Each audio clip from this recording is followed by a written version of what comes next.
They've changed their mind, Richard, because they realise they're not making the money. They're hated in Hollywood. They're not even invited to the Oscars or the Emmys. So King Charles has to wake up, okay? Because the idea that Harry and Meghan are coming back here just to be private citizens is delusional. Meghan Markle stands for nothing because she said these people drove her to want to take her life, that they ruined her mental health, they treated her horribly, she was crying, they had to flee the country.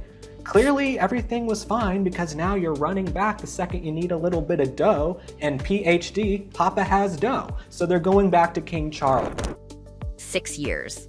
That is how long Prince Harry and Meghan Markle sold one explosive message to the world. Britain was unbearable, the royal family was suffocating, the British press was poisonous, and America was supposed to be the great escape. Freedom, safety, reinvention. But I just think it's interesting that they're going crawling back now, but no one's going to trust them because they've done tell-all books, reality shows, docu-series, Oprah interviews, everything time and time again, and I just think past behavior is the best indicator of future behavior. A new life beyond palace control. But now, after tell-all interviews, Netflix documentaries, Oprah Winfrey accusations, James Corden confessions, a best-selling memoir, and years of courtroom battles, the same couple is reportedly preparing to return to the very country they spent half a decade condemning. And this is where the story stops looking like a family reunion. She sees how they're embraced, and the Kardashians want nothing to do with her, Martha Stewart wants nothing to do with her, Oprah wants nothing to do with her, the Netflix money has run dry, that house is dilapidated allegedly, and so now they're going crawling back. And starts looking like a royal reversal nobody was meant to question. The timing alone feels like the first clue. Harry and Meghan did not quietly drift back after peace was restored. They are reportedly heading back now, after their American dream has become surrounded by awkward questions, fading influence, collapsing deals, celebrity distance, and public suspicion. Nobody in Britain is simply accepting the soft explanation that this is only about family, King Charles, or children reconnecting with their roots. Because when a couple has built an entire public identity around escaping Britain, then suddenly packs up for an extended stay there, the question becomes unavoidable. What failed so badly that the old enemy now looks useful again? News broke this week that Harry and Meghan are moving back to the United Kingdom for an extended stay starting this fall. Archie and Lilibet are reportedly already enrolled in British schools, with classes starting in September. But here's the strange part. They are not returning as working royals, they are not stepping back into palace life, and they are not publicly admitting that the entire narrative has changed. Instead, they are choosing a private residence outside London, trying to appear close enough for royal relevance but distant enough to avoid royal responsibility. That is not just a move. That is a carefully managed power position, and suddenly, every old statement becomes evidence. Meghan once watched America embrace her after Oprah. Harry once presented California as the safe harbor. They had the celebrity orbit, the Netflix stage, the podcast promises, the Montecito mansion, the global sympathy, and the royal victim brand. But now the names around them tell a colder story. The Kardashians reportedly want nothing to do with her. Martha Stewart reportedly wants nothing to do with her. Oprah Winfrey no longer looks like the automatic rescue platform she once was. The Netflix money has reportedly run dry. The Montecito house is allegedly dilapidated. And now, after all that, they are crawling back toward the monarchy they accused. To understand why the word shameless keeps circling this story, you have to rewind to March 2021. Harry and Meghan sat down with Oprah Winfrey in front of nearly 50 million American viewers and detonated one of the most damaging royal interviews in modern history. Meghan said an unnamed royal had raised concerns about how dark her unborn son's skin might be. Harry backed her up and said racism was a large part of why they walked away. Meghan also revealed she had suicidal thoughts inside the institution and claimed the palace refused to get her help. That was not gossip. That was a global indictment. The consequences landed immediately. Prince William was forced, on camera, to publicly deny that his own family was racist. The monarchy was not just embarrassed, it was branded before a massive international audience as cold, prejudiced, dangerous, and incapable of protecting a mixed-race woman from its own family and press. The United Kingdom itself was dragged into the accusation, because Harry and Meghan did not simply criticize relatives behind palace doors. They made Britain part of the villain structure. They called the institution unsafe, the environment unbearable, and the system complicit. And now, their children are reportedly being placed back inside that same national environment. Then came January 2023, and the betrayal escalated again. Harry released Spare, then told it Vive that he fled his home country with his wife and son because he feared for their lives. He called the British media the antagonist of his entire story. But Spare did more than complain about newspapers. It put Prince William and Princess Catherine in an impossible position because Harry turned private family conflict into a globally marketed 500-page accusation. The book was successful, damaging, and impossible to erase. Once those pages existed, the royal wound was no longer private. It was permanent merchandise. Inside that memoir, Harry accused Prince William of physically attacking him during an argument about Meghan, describing a red mist coming over his brother. He also accused the royal family of being complicit in the tabloid campaign against his wife. That was not a brother asking for understanding. That was a prince publicly prosecuting his own bloodline while still using the royal title that bloodline gave him. And now the same brother he accused may have to watch Harry return to Britain, rebuild proximity, and create pressure around the future reign of William and Catherine. The contradiction deepened on James Corden's show. Harry said the British press was toxic, that it was destroying his mental health, and that he had to get his family out of there. He framed the exit not as stepping down, but stepping back, insisting he did what any husband and father would do. That statement once worked as emotional justification. Now it reads like a trap. Because if Britain was toxic enough to flee, why is it suddenly acceptable for Archie and Lilibet to grow up there? Then came the security war.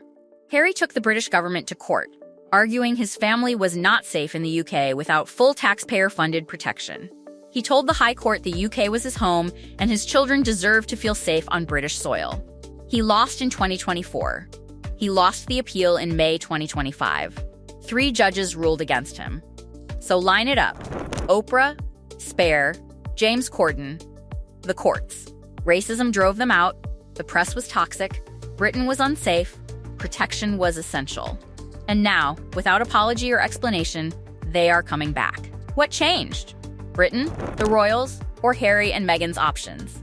There is no version of the story where every public statement comfortably fits together anymore. Either the danger they described for years was dramatically exaggerated, or Prince Harry is now willingly bringing Archie and Lilibet back into the very country he repeatedly described as unsafe. Critics argue both positions cannot exist at the same time. They point to every interview, every courtroom appearance, every television special, and every speech as pieces of the same puzzle. They insist this sudden return strips away years of carefully constructed messaging. Others go even further, arguing Harry's dramatic warnings about security now appear completely inconsistent with the decision to enroll his children in British schools this September. If safety truly remained the overriding concern, why would the family voluntarily make Britain their base again? But another question quietly surfaced behind the headlines. And this one may be even more uncomfortable. Why now? Why not last year? Why not after Queen Elizabeth's passing? Why wait until reports began painting a very different picture of life in California? Sources say Harry and Meghan are keeping both their Montecito home and their Portugal property, making it clear this is not a complete departure from America. Instead, it looks like something much more calculated. Critics describe it as hedging their bets, maintaining every possible escape route while testing whether Britain can once again become useful. Others have called it something even harsher, the complete reversal of Megxit. According to those voices, this is no triumphant homecoming. It is an admission that the project designed to replace royal life never delivered what was promised. Then the financial timeline begins raising uncomfortable questions of its own. Back in 2020, Spotify reportedly signed Harry and Meghan to a podcast deal worth around $20 million. Expectations were enormous. Archewell Audio was promoted as one of the company's flagship celebrity partnerships. Instead, only one season of Meghan's podcast, Archetypes, arrived before Spotify ended the partnership in 2023. Reports from Variety claimed executives expected substantially more content, while insiders suggested the collaboration had simply stalled. One of the Sussexes' biggest commercial victories had quietly become one of their biggest public disappointments. Netflix tells an equally complicated story. In August 2025, Netflix and Arkawell announced a new multi-year first look agreement, but reporting from Forbes and Variety suggested it carried a far lower value than the original $100 million arrangement that once symbolized Harry and Meghan's Hollywood future. Then, only weeks later, additional reports claimed the original blockbuster deal would not be renewed at all. Suddenly, critics began drawing the same conclusion. Apart from Harry's memoir Spare, they argued nearly every major commercial project had failed to match expectations. Meghan's series With Love, Meghan became another target, with commentators describing it as one of the least engaging productions they had seen.